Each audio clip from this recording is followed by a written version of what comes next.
Hi dears, welcome back to our channel. അപ്പോൾ നമ്മൾ ഇന്ന് കണ്ടാൽ തന്നെ കൊതിയൂറുന്ന ഒരു ഇലയടയാണ് കേട്ടോ ഉണ്ടാക്കാൻ പോകുന്നത്. അപ്പോൾ ഇലയടയ്ക്ക് ആവശ്യമായ തേങ്ങ ചിരകി വെച്ചിട്ടുണ്ട്, കുറച്ച് ശർക്കര നമ്മൾ പൊടിച്ച് റെഡിയാക്കി വെച്ചിട്ടുണ്ട്.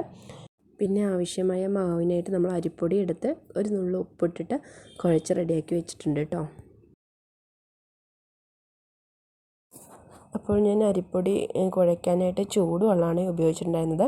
അപ്പോൾ കയ്യിൽ ചെറുതായി ഒട്ടുകയാണെങ്കിൽ നമ്മൾ കൈയൊന്ന് വെള്ളത്തിൽ മുക്കിയിട്ട് ഒന്ന് പരത്തി കൊടുത്തു കഴിഞ്ഞാൽ കയ്യിൽ ഒട്ടലൊക്കെ ഉണ്ടാവില്ല, ഒട്ടാതെ നമുക്ക് പരത്താൻ കിട്ടും. അപ്പോൾ അങ്ങനെ ആവശ്യമായിട്ടുള്ള മാവെടുത്ത് നമ്മൾ പരത്തിയിട്ടുണ്ട്. അതിനാവശ്യമായ ശർക്കരയും പിന്നെ തേങ്ങ ചിരവിയതും കൂടി ഒന്ന് തൂവി കൊടുക്കുന്നുണ്ട് കേട്ടോ. മധുരം ഓരോരുത്തരുടെ ഇഷ്ടത്തിനനുസരിച്ച് കൂട്ടിയും കുറച്ചൊക്കെ ഇടാം. ഞങ്ങൾക്കിവിടെ എല്ലാവർക്കും നല്ല മധുരം ഇഷ്ടമാണ്, അതുകൊണ്ട് അത്യാവശ്യം നല്ല മധുരം തന്നെ ഇട്ടിട്ടുണ്ട്. അങ്ങനെ എല്ലാ ഇലയിലും ഇത് ഫില്ല് ചെയ്ത് വയ്ക്കുകയാണ് കേട്ടോ. ഒരു തവണ നമുക്ക് വേവിച്ചെടുക്കാനുള്ള ഒരു 5-6 ആയിക്കഴിഞ്ഞാൽ നമ്മളത് വേവിച്ചെടുക്കും. എന്നിട്ട് നെക്സ്റ്റ് ട്രിപ്പ് അടുത്തത് ഉണ്ടാക്കും, അങ്ങനെ ചെയ്യാമെന്ന്. അപ്പോൾ അത് ഒരു ട്രിപ്പിനുള്ള നമുക്ക് ആയിട്ടുണ്ട്. അപ്പോൾ നമ്മളത് അടുപ്പിൽ ഇഡലി ചട്ടി വെച്ചിട്ട് അതിൽ വേവിച്ചെടുക്കാൻ പോവുകയാണ്.